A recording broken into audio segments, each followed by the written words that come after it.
All right, we're live. Hi, everyone. Thanks for joining me and getting to Hell Yes. Here I'm joined today with James Sirman from Ear Property Care. James got 15 years in real estate and sort of different roles, both on the software side and on the maintenance side, and the management side, sorry.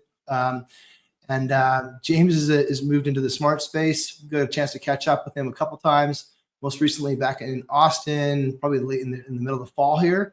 Now, reminder everybody, getting to Hell Yes, the discussion we have today is about trying to find a Hell Yes buyer, and everyone's sharing everyone's experiences around what it takes to get to Hell Yes and finding those Hell Yes buyers, thinking about not only the correlation, like kind of how they fit with the solution, but also what's going on in their life, what's making them commit to change, and kind of think about that in that process. A lot of things about getting to Hell Yes, or at least selling these days, is definitely more about finding the right fit of a person, finding the right of the buyer, finding the timing around their buy, and making sure we're a good fit. So I'll pass it off to James. James, thanks for joining us today. Really appreciate your insights. Had a great conversation with you back in Austin, and a little bit about your background. How'd you end up in this role? And then ultimately, who's the LES buyer right now? Yeah, no, I appreciate you having me on today. It's been great catching up with you at Uptech and then recently in Austin. So a little bit about me. I've been involved in the real estate world since college, really. So 2005, I worked for Land Development Office, single family, and back in Florida. So I went through the first housing crash, I guess you'd say, during the housing boom and then the crash in 2009. I went to school at University of Florida during that period of time as well. But ultimately, I moved to Dallas in 2013. And that's really where my real estate career kind of evolved. I started in working for a wholesale group, working in investor relations. So I was working with a lot of different investors in the DFW area. I was going to a lot of different properties, projects, looking at different, what are we going to do with this? Are we going to flip the contract? Are we going to renovate it? And we're going to, what's the exit strategy at the end of the day? Because at the end of the day, it all comes down to the numbers and how this all works out. So I really got a good footing. I met a lot of people in the Dallas market, and then moved over into the prop tech space, worked for RealPage, a couple larger companies there in the prop tech space. But my heart really lies in operations and being, feet on the ground and being in front of these clients. So I had the really unique opportunity to join a large third-party property management company that was based there in the DFW area. We had about 28,000 doors, multitude of different markets. And so I was a business development director for them. Whole principle, or my whole goal was to grow the portfolio on third-party management and then construction services. So with that, I was looking at and interacting with ownership groups, brokers, various vendors within the space, and really just trying to understand what product offerings are out there to help my clients, which were the buyers of these properties that we wanted to ultimately manage, and we want to do the construction services as well.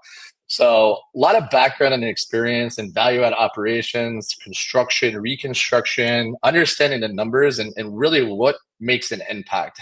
What are we, if we're holding this thing for 3 to 5 years, what are we going to implement into this business strategy in order to come out successful for you and your investors? So during that period of time, to lead me to today, I met Jeff and Charles with eProperty Care, worked with them on several different projects during my time at this third-party management group. And they had an opportunity for me to jump on board. And, at this time, smart technology is starting to kind of evolve. And I just saw the opportunity with smart tech, and then my background in value-add operations and understanding really where the impact of smart technology, where it's going to make an impact with these buyers, as we're moving forward. Believe it or not, only 10% of units across the nation actually have implemented smart technology. And I believe it's not an if, but a when. So for me to be in this role and for eProperty Care to be where it's at in this space is huge. I think it's a space that's going to continue to grow. People are going to think there's a lot of curiosity around it. I think there was a little doubt a couple of years ago, but not a lot of curiosity around it. And ultimately, once these transactions start to pick up and people start to have capital to deploy, I think it's going to be one of the first things that people put into their business plan moving forward. I mean, it is something that you take a look at. Maybe when it first came out, you first started, it felt maybe a little bit like a nice to have, right? Yes. Because people were renting their brains out, right? It was like prices were going up all the time, and OpEx wasn't really a priority. I mean, even the stuff that we sell, it wasn't something that people were looking to kind of activate on, because it was really, how do we get, it was a land grab, right? And then now you get into the world where if you're not operating effectively, you're going to have a problem with your cap. You're going to have a problem with your multiple. You're going to have a problem with you may already have a problem because you don't have the people. You may have a problem leasing because you can't actually show suites. It's pretty crazy, the infrastructure that's in place from a smart perspective that affects all parts of the P&L, right? But it wasn't there before. And so it's a really good transition to the hell yes side of things, right? So when you're taking a look at, you said 10% of the units in North America or US are smart enabled. So how do you look at that data? Do you look at that data in terms of like C, Bs, and As, or like, how does that, because how does that fragment? Because that's going to help you understand who's willing to buy. Yeah, and I think that's a great question. And so obviously there's a ton of different asset class types. There's also a diverse resident demographic across the country, and there's not a one size fits all solution. You have budgets, you have, like, again, resident profile, you have asset class type, but this type of technology can be utilized in every situation. I see so many different case uses. And it ultimately it's for myself to engage with the prospect and to really understand what is the goal, what are they trying to implement here. We have everything. We cover everything from security to asset protection. NOI savings. I mean, I see. I can run some graphs and some charts, but we see typically anywhere from 6 to 8% reduction of operating expenses. So as you were mentioning, we're in this market where you're not able to push rents like you were back in 2021, 2022. And so it really is it's an expense play. It's an operations management play. Who can better manage operations so that way they can receive the returns? And like I said, we're seeing 6 to 8% of people that implements technology, in operational savings. And that operational savings comes in play to rekeying locks. That's typically, I've never seen anything under $75, $100 to rekey a lock. Specifically our smart thermostats and water leak sensors have data analytics for deferred maintenance and being able to better predict when my HVAC system is going out, and be able to better budget month over to month in terms of where am I going to potentially have a problem, right? I can be more proactive, which then turns into better resident experience, because there's nothing like having your AC go out in the middle of Texas heat on a Friday afternoon and saying, hey, we can't come out till Monday. So if you can be proactive by utilizing devices like this, I think it's a huge strategy and huge play to curbing those the operational expenses. But then on the revenue generation side, you've got a ton, especially here in downtown Austin, we've got a ton of cranes up. We got a ton of new units coming online. It's just all about occupancy, keeping occupancy in place, making sure the residents stay. And what better way to keep up with the Joneses or keeping up with the new construction than implementing proper access control? And I'll talk more about proper access control and smart tech for your residents. It's super easy to implement. It's low. It's low intrusive. I mean, we can get in and out of a unit in 30 minutes without bothering the resident. And we can get through a 200 unit project in 2 weeks. Immediately once that's implemented, you're seeing a return. You're seeing NOI improvements immediately once it's implemented. I don't know another amenity that you can implement for the price that can provide you a better return than what this can do for you. And so when you're talking about, given that operators or PMCs run the P&L, right? But then you've got owners that own the asset. Who's your buyer between those two, or who's a better buyer between those two? It's both, really. I mean, so when you're talking, I talk to a lot of owners. Obviously they're the ones writing the checks. There's a lot of influence from the operations side. We obviously want to make operations better. Obviously this is a very high turnover career, and so we see a lot of people coming through the doors. So how do we make things easier? How do we make easier on the on-site staff? But then in turn, when you're looking at the P&L, implementing devices like this can put a drastic reduction on your payroll costs, can put people in other places that, they're not doing mundane tasks. They're actually doing tasks on the property that are actually going to lead to either a cleaner property, better property, which leads to better resident retention, happier residents equal more revenue. So, owners are obviously looking at the returns, and so, you know, it's for me when I'm talking to the owners, it's about what's that cost and what's that cost impact from an NOI standpoint, right? You're going to spend $700 a door, but this is what your return is going to be based off of data points that I can correlate that to. When you're talking and you're trying to influence the on-site staff, it's a reduction in time. It's building a better life, a work-life balance for you, right? It's making your job easier. It's implementing better processes. Mm-hmm. So they're very equally important. In a lot of ways, similar conversation, but I think there's different lever points for owners versus the on-site staff. The on-site staff. So when you take a look at that, so then that's a good question. That's a good segue to like, you take a look at the problem that you solve, right? You're solving a different problem for each, even though they're kind of like veiled under NOI. But like, given the priorities of a PMC versus the the number one priority of the PMC, right? It was the number one priority of the owner. The owner seems pretty straightforward to explain to NOI, right? But it's kind of like they may not have the influence to execute. Some cases they do, but like on the PMC or operator side of things, how do you align with what's their priority that you're solving, or even better yet, what's the problem that they have that they're saying, I need to change. I need to make this recommendation to our ownership group. I'm going to take a risk. Even better said, I'm an operator. I've got this problem, whatever the problem is, and I'm going to go take a risk and recommend this to our ownership group. So what does that feel like? Who are you talking to? So I think initially, your best owner operators and your best properties that are run, ownership is in line with the on-site staff, right? I think that's the first and foremost, they're aligned. But to give if I'm talking to the property management company to then influence putting it into the budget and influence it, you could quantify a lot of things. I do a lot of quantification on hours and time.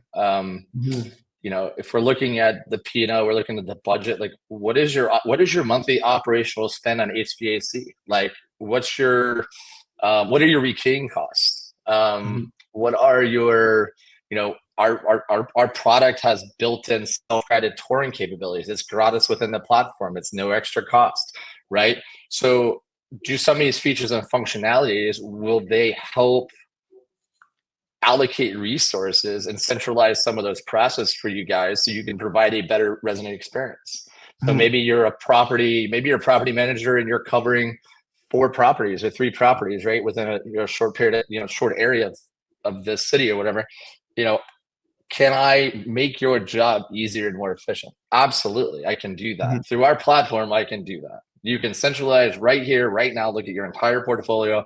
I can change all my settings. I can unlock doors. I can have those enterprise access controls to be able to send codes to I have a painter going to unit 310 at a property that's 2 miles away. Instead of me having to get in, drive, and go down there, I can let the guy in, or I can assign a code to that particular vendor, and they can have access without me having to drop what I'm doing to go over there and take care of it. So there's a multitude of different things, that we can cover.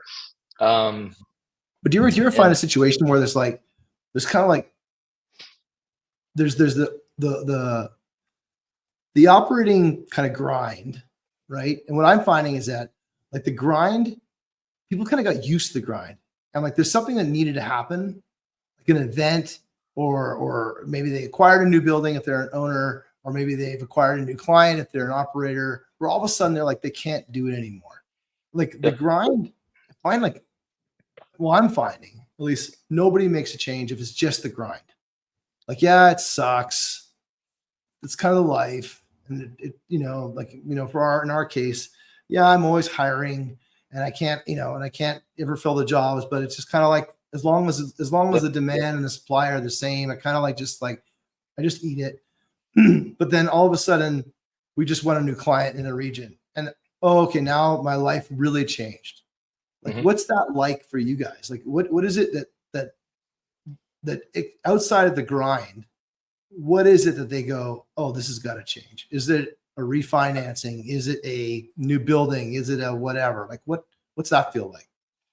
Yeah, no, I think to your point, if it's not broke, they don't want to fix it, right? Yeah, Even if there's a better, Yeah, exactly. If there's a better, like, it may be the better way to do it, but I think, and just with the industry in general, it's change of process is hard. Change of the way you do things is hard. And I think as an organization like eProperty Care, I say this to any of these other companies, prop tech people, but you need to support and you need to train. Adoptability of this type of technology is key. Like, in making sure that you are selling it right, you are installing it right, you're installing the proper products, and then you're training right. You're making sure that they understand exactly how to use it, your residents adopt it right, etc.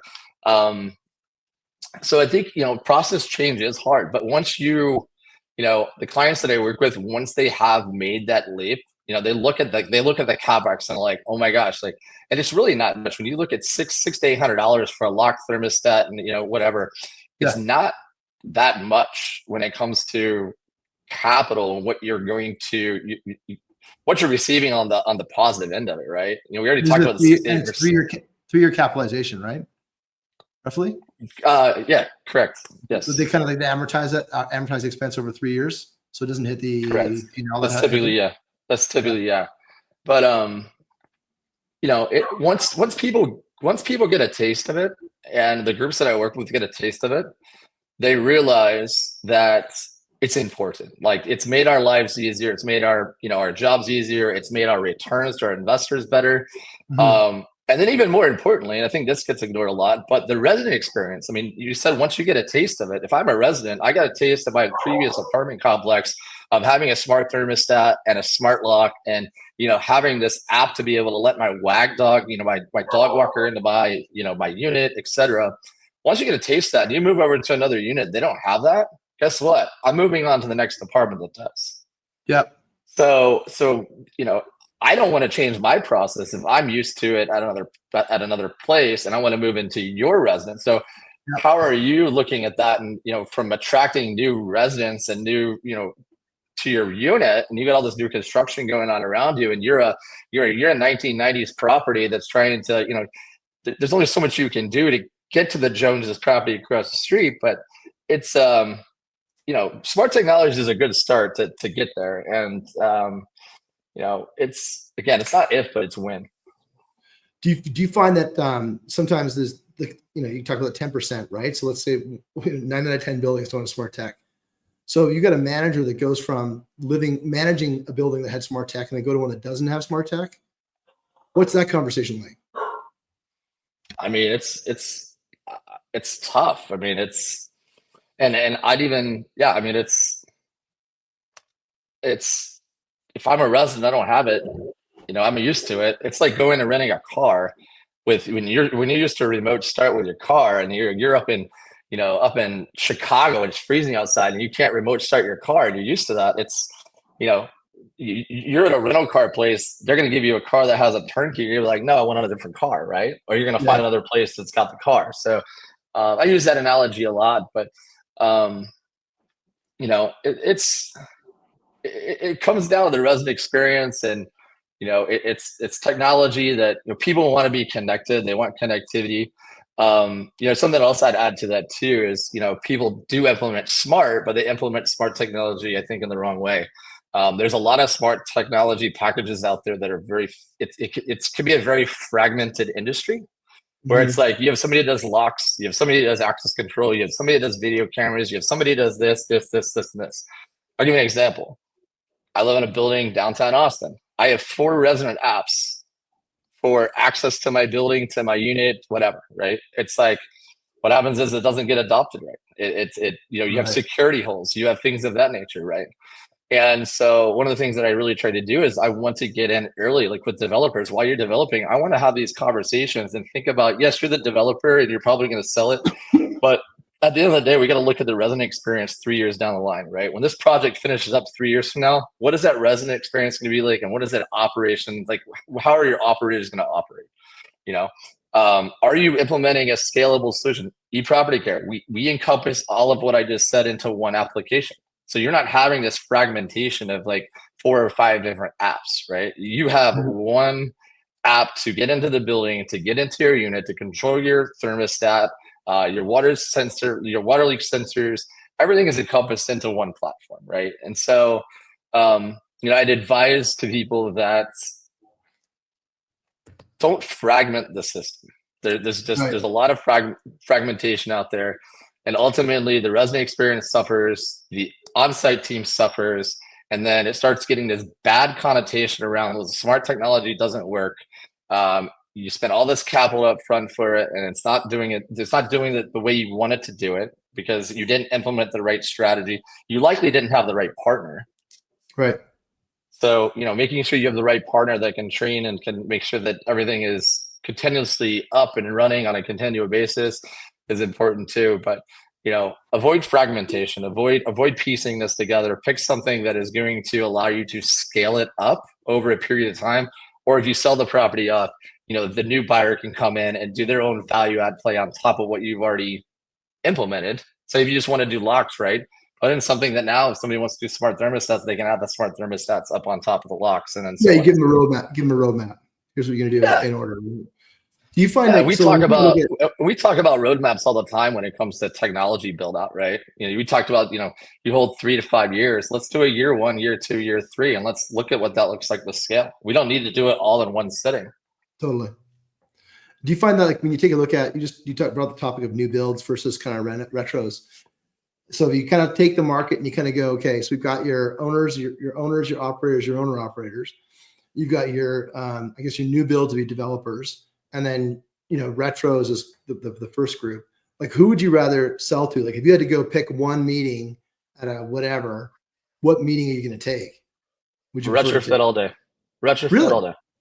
Yeah, nice. I say that because it's a faster sales cycle. Okay. No, that's the question. Right? That's hell yeah. So why the hell yes for developers?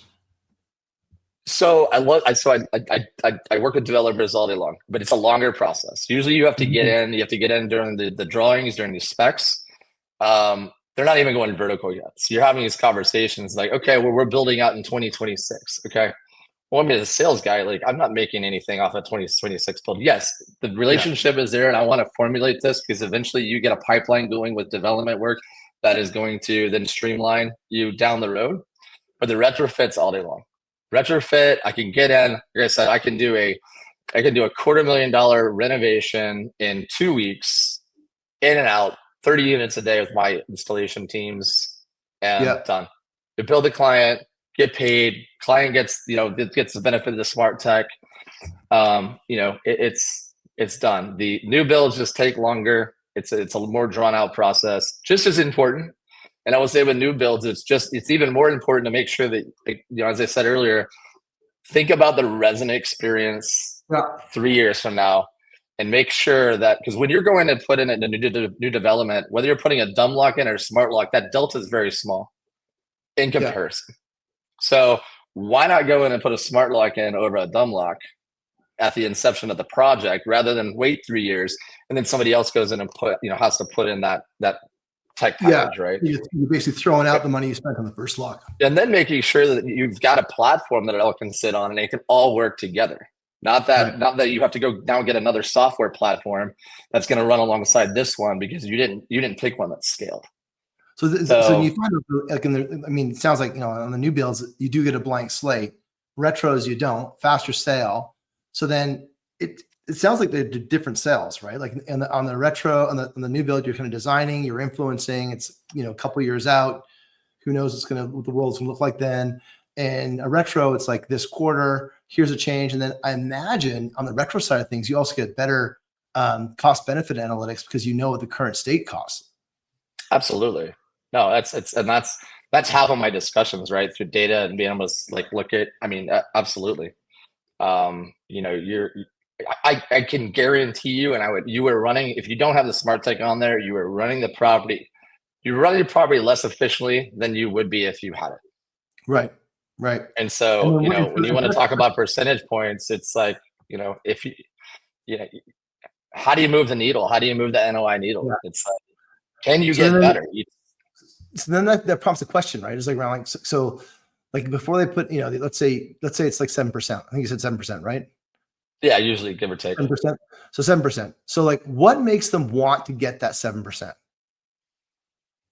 What makes them pursue that? Commit to change? Like say, like And if you take the approach that every single time you recommend to buy a vendor, you're taking a risk. And so it's got to be a bit of a return on that risk, or at least Mhm. certainty around that result. So what makes them say, okay, today is the day that I'm going to try and get that 7%? I mean, I think it's if you're not, I mean, we all know the NOI equation. If you can't move it one way, you got to move it another.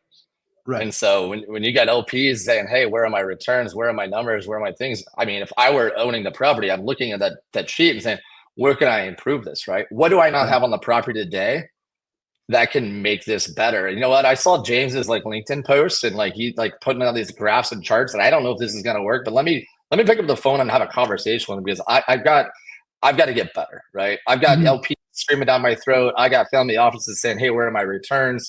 I've got operations staff that are like just churning out the door because it's just such a Yeah. tough property to manage. I'm like, what can I do here? And then like, I see James's post like, "Hey, let me pick up the phone and call him. Let me see if this is something that we Wow. can put together." And we get one property done. They see that improvement, and we're on the next one and the next one and the next one and the next one.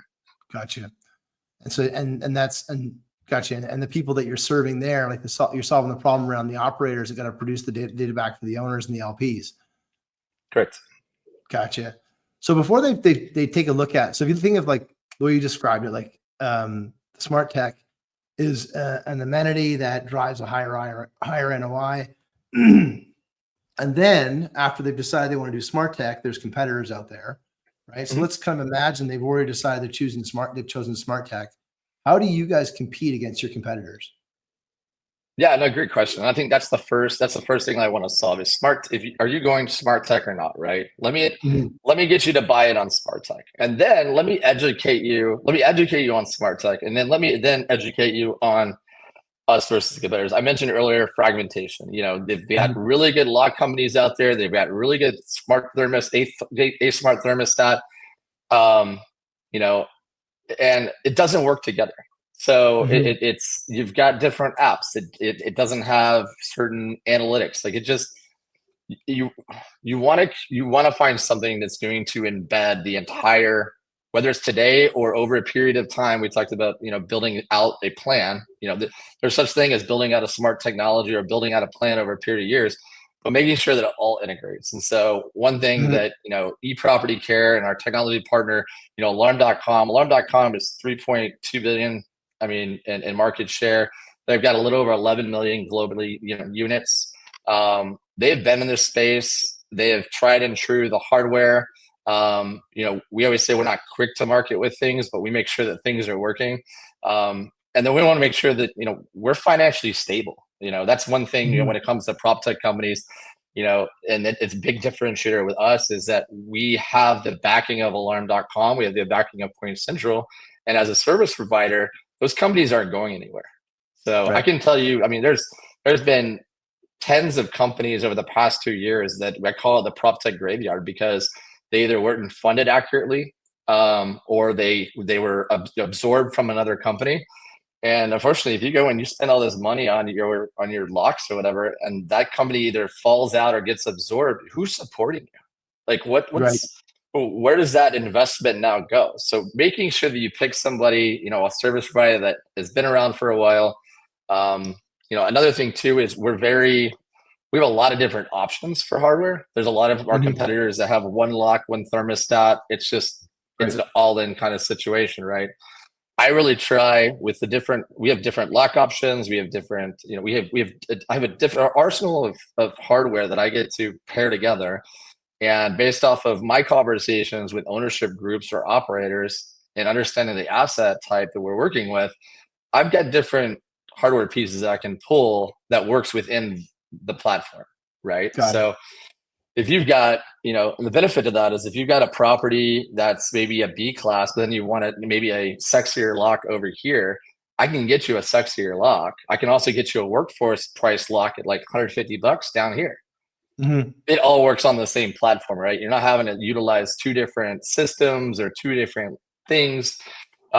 So we're very nimble. We're very nimble in our approach. We're very educated in our approach to how we do things. And yeah, I mean, we really care about the asset, we care about the resident demographic, we care about the ownership goals and plans and what their business strategy is, and really try to simulate a smart technology platform that is going to work uniquely with their situation.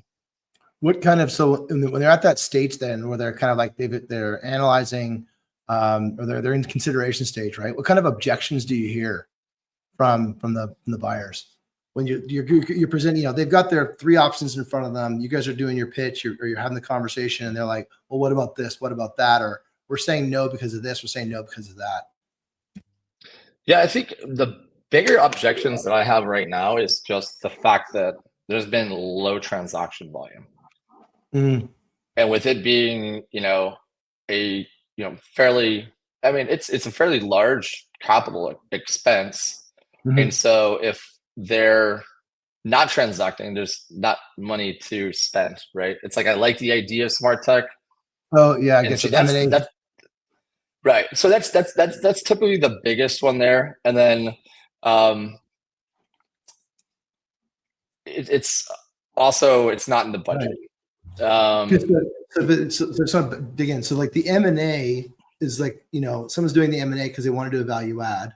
And the first value add they want to do is smart tech. So there's a good, like, hell yes buyer is the post M&A buyer, right? Post M&A operator, owner operator, there's existing residents. Here's what we're going to do. We're going to upgrade right now. And then now we're just going to kind of like work on the rental upgrade, the rent revenue upgrade down the road. That's how we're going to evaluate a value add first. And then the budget conversation, they're not, I'm playing back what I'm hearing here. The budget conversation, they're not in a value add kind of like motion. So they're grinding it out. Right.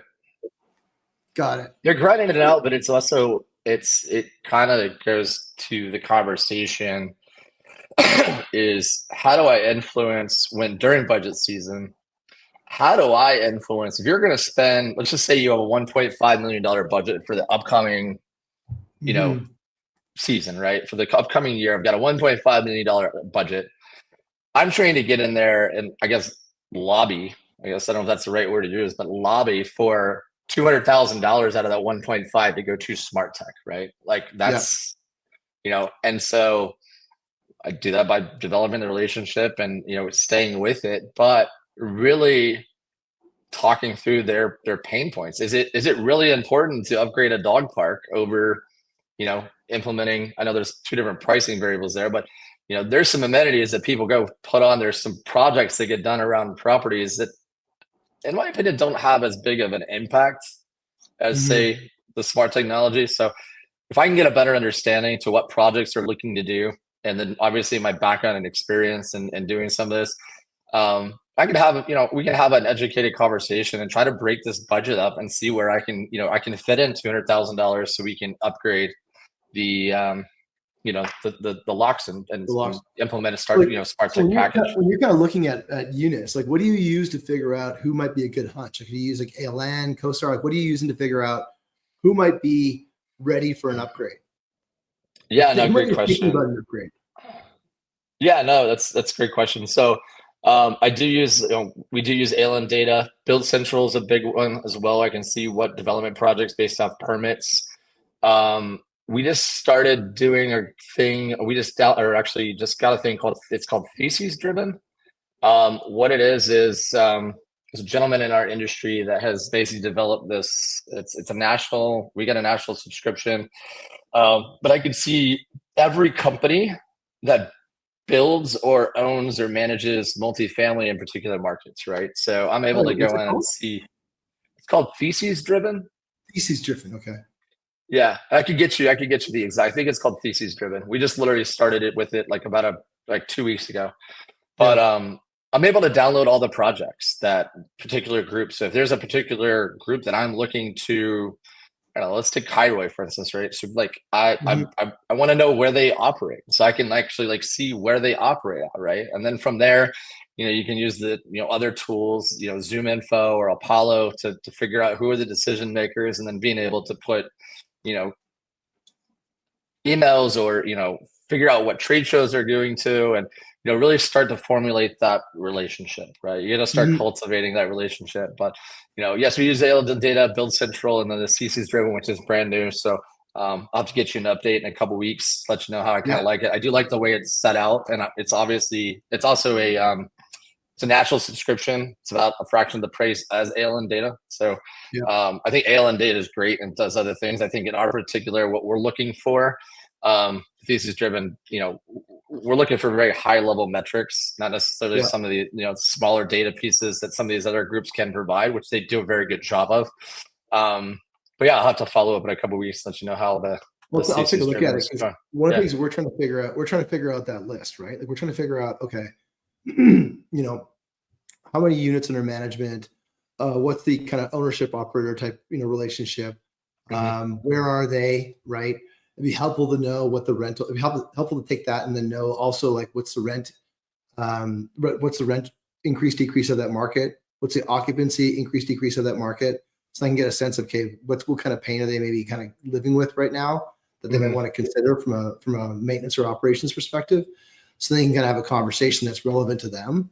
Because like one thing that we probably waste a lot of time on is talking to folks that are just grinding it out. Like they're Hmm. just like they're kind of willing to take the losses. Like the losses aren't so severe that they've got to do something about it. They're just kind of like year to year kind of losses, or maybe I've got a bigger problem I got to deal with that I'm not going to change on the operations side.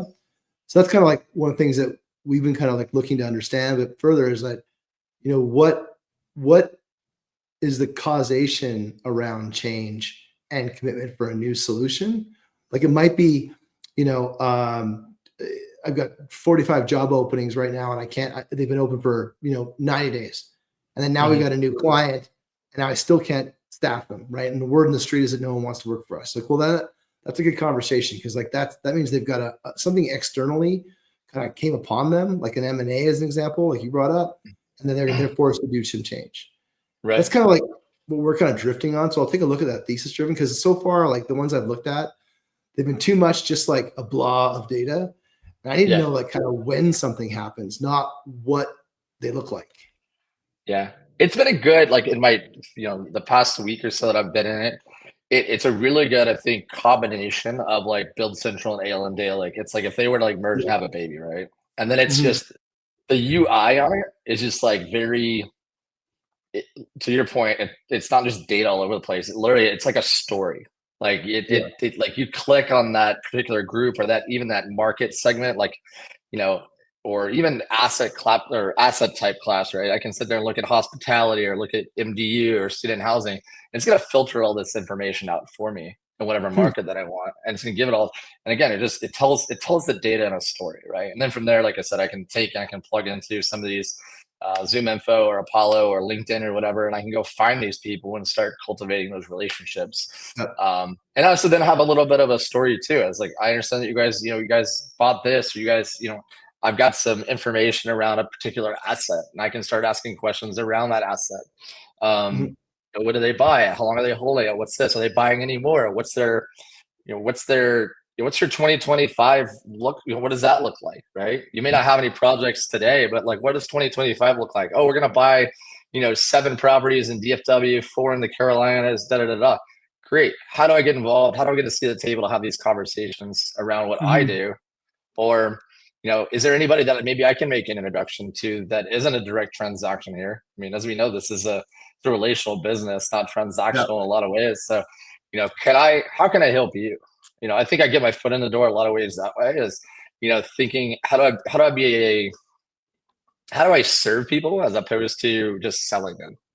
Yeah. um Oh and yeah. making sure that that's my intention is serving, because eventually it's going to come around to a sale, or it's going to come around maybe not directly between me and that person, but I get reached out to by people that I've met at conferences or trade shows, and like, hey, can you connect with this person? They're looking, I can't help them with the project, but can you do that? So um yeah, it's What do you find like when you're engaging them, right? And you found your kind of your targets. What are your kind of first? How do you open the conversation? What questions do you use to open up the conversation? I typically I mean I'm typically I try to be like upfront about my intention, right? Yeah. Oh It's yeah. if I'm cold prospecting somebody, I've done a little bit of background on them. I know that they own. I know that they're where they're building. I know that I serve that market, and I also I can reach out to them and say, hey, I understand you're doing this, and this. This is what I do. Like we work Mhm. with ownership groups, we work with developers. I mean, lucky for us, it's like we're very niche. We're in a very niche segment of this industry. So like I was talking to a client, prospective client at a show up in Dallas, and they were like, I was like, look, have you implemented? He's like, no, we haven't done anything, but it's like, look, I want a seat at the table when you decide to make this decision because it's not an if but Yeah. a when for this.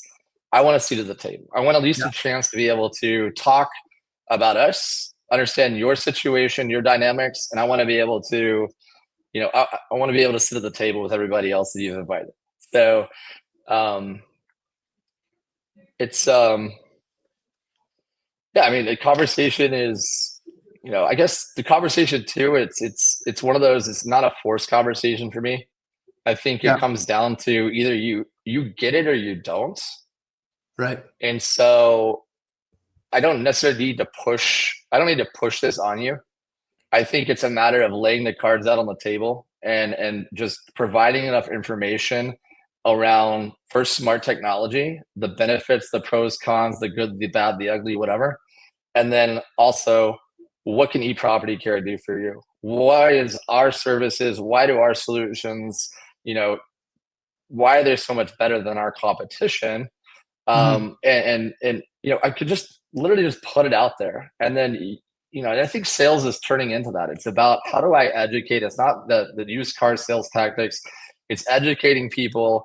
It's kind of just being there when they're ready, Mhm. and obviously trying to you're trying to like push it along in a way, but it's really just providing enough education, and then kind of brand repping yourself as to when I am ready for access control, smart tech, I'm calling James.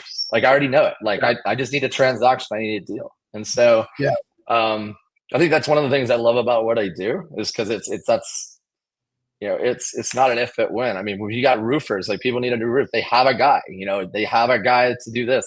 I want to Sure. be the guy. Like that's my goal. That's my whole intention to be in is like I want to be the guy. Well, it is, but it's interesting when you say that. It may in a snippet sound self-serving, right? But it really is. You can't. You got to earn the privilege to be the guy, Correct. and that comes from giving first, right? That comes from Correct. having an attitude of serving, right? Where you're like, I'm looking out there to try and to be the guy. Like, there's a whole lot of things that have to happen first. You need to know who you serve. You need to know the problem that they're trying to solve. You need to be in touch with them by giving them value before they need your services, and then which builds trust, and Hmm. then understand the timing of then you still have to kind of like nudge, like you Yep. still need to nudge a little bit so that they know to remember you when they need you, right? Because there's always going to be like someone on top of the conversation as well that's Yep. going to come in, and that's that happens to everybody, right? Where Yep. someone out of nowhere all of a sudden just takes it over, maybe because of price or whatever, but like all of a sudden you're kind of left hand in the bag, and so it's what we're finding is that it's a bit of this conversation of or combination of like understanding what circumstances exist that want them to, in our case, commit to centralized maintenance, but like but knowing that maybe not everybody's thinking about that right now, but they're interested in it. Like one of the things that we're seeing, having more and more conversations about, is that people are interested in the conversation right now. Not everybody's ready for it because there's still a lot Right. of doubt as to how it all comes together. And so similar to where you guys were when you started out with this smart technology, is they're interested in it, they see a roadmap, they agree this is a path forward, but I got to figure out where does this fit in my pre-existing priorities. And so Exactly right. Yep. we're trying to figure out just like, okay, here's where we fit, like who, the what, the why, and then like the who, what, why, educate on that, educate on that, educate on that, and then learning better around the what, the when. Hmm. And the when part is the part that we still don't have fully figured out. And Yeah. that part there, the when is different for everybody on the who, the what, and the why, right? Absolutely, absolutely. I think also you could add, I mean, talking to your experiences, right? I mean, experience is key. I mean, are you working with somebody that's just out of college, is just on a phone and dialing and smiling and telling you that you need to do this product because it's just all these features, functionality, all this stuff? I don't recommend that. It's out Yeah. there. I've been there. I've seen it. I've seen it done. Kudos to whatever, but get people that have experience. Because I Yeah. mean, I'll be the first one to tell you, like, I've got that experience. I've been in the trenches. I've looked at a multitude of deals. Like, let's, having that experience on your side. And I've deterred people from certain things too. Like, they come to me and say, hey, we really want to use your product. Look, you're not a good fit, and this is why. Like, this isn't the direction that I would Mhm. go for you. Like, this is what I would do. You always feel a And I little bit better think when you that, do that. You feel better when you give someone advice that's not you. Like it doesn't feel good on the P&L, but it feels good because you stood by your conviction and your integrity. yeah, I was in a previous role several years ago, and that was one of the things, we were selling a bunch of different prop tech services and products and everything. And, just my experience, like, we were talking to like 100-unit properties, like ownership groups, and trying to sell a revenue management platform. I'm like, this doesn't make sense. Like, Mhm. Right. there's a better, I hate to send you to my competitor, but like, yes, we're a great product for certain, but we don't fit your area, right? Right. Come to us when you get bigger, because just the price doesn't make sense. There's you may not get all the features and functions that we can provide you, but you don't need that today. Yeah. Gotcha. So, I think that builds trust, it builds reputation. They look and say, hey, I really appreciate 3 years ago when you told me not to buy from you, but I think we're ready now. Yeah. We're here at this point in this stage, so I'm coming back to you. And to me, that's a lot better than trying to, force somebody's hand when they're not ready. Um, Yeah. Yeah. For sure. Because they're it's ultimately it doesn't work. It just doesn't work out. It doesn't work out in the long run at all. yeah. So when you're looking at when people are coming into this industry, what's the one piece of advice you tell them, share with them from your experience when they're trying to find hell yes, Trying to find what? trying to find hell yes. So buyer, a seller Yeah, that's coming to the market, they're looking to I find, think they're looking to make their life easier. How do they find hell yes? I think that this industry, multifamily in general, is like it is the best industry out there. Like, it is like, if it's the community, the people, like, it's like we're all tied to this like same like end goal, but we're working in different like parts of it.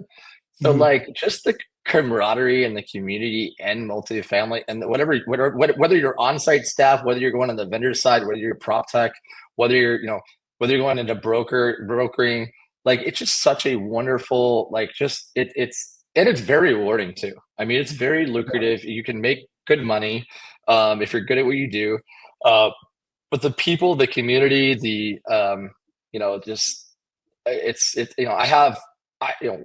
I have work colleagues that are outside. It's like I go to lunch with we got to get coffee, right? We don't work directly in the same. We're not like in the same office, work for the same company, but we're aligned.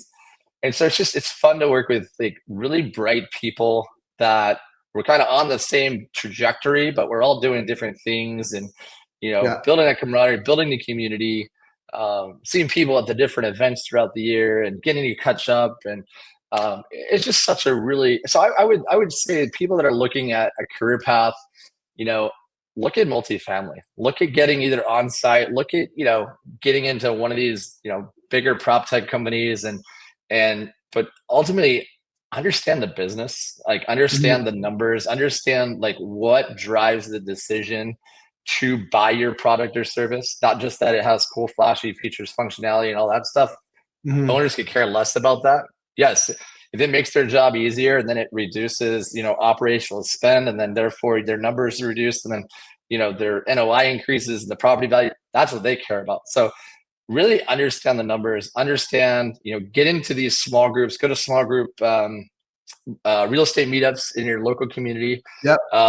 Go talk to people that are in the industry, call a broker up, call myself. If you're in Austin, come down here and like say, hey, let's go get lunch or whatever. Like, just sit down with people and have conversations, learn the business. If you're new in prop tech, or you're new in the multifamily space, or just sales, like, call people that, you think that are, in a better, I guess, a better role or elevator, has experienced this, and just sit down and have a conversation with them. All right. Most people So will. commit to the community, Yeah. learn about why they want to do change, right? And then kind of rinse, repeat. Just keep doing that. Keep learning, Yeah. keep listening. That's awesome. Absolutely. Yeah. Who should we talk to next? Man, let me get back to you on that one. I got a couple that I think would be good. Room it up. Right on. And we can circle back on that one. Cool. All right. How can people get a hold of you? Yes. So I'm on LinkedIn, James Sirman's LinkedIn. And then my email address is james@epropertycare.com, and a website, epropertycare.com, which will give you a little bit of a rundown of our products or services. We're national, so we operate and install nationally. But and then I'm happy to reach out and connect with you guys and see where I can help you. Right on. Thanks very much. Really appreciate it. Thanks everyone for listening. James, thank you so much for all your insights and sharing your experience. It's to your comment earlier, it's outstanding to kind of reach out to the community and hear how everyone's trying to kind of activate this change. For everyone listening on the live event, have a happy holidays coming up here. Podcast we published out in probably about a week here. So follow us on Apple's or Spotify. Look for our LinkedIn events kicking off in the new year. And there's lots to catch up on. Some great stories we've been sharing over the last few months. So definitely check out the podcast and everything else is out there. James, thank you so much for your time today. Thanks for the insights. Looking forward to it. Have a great holiday, and we'll catch up in the new year. Take care. Thanks, guys. Thanks again. Thanks, everyone.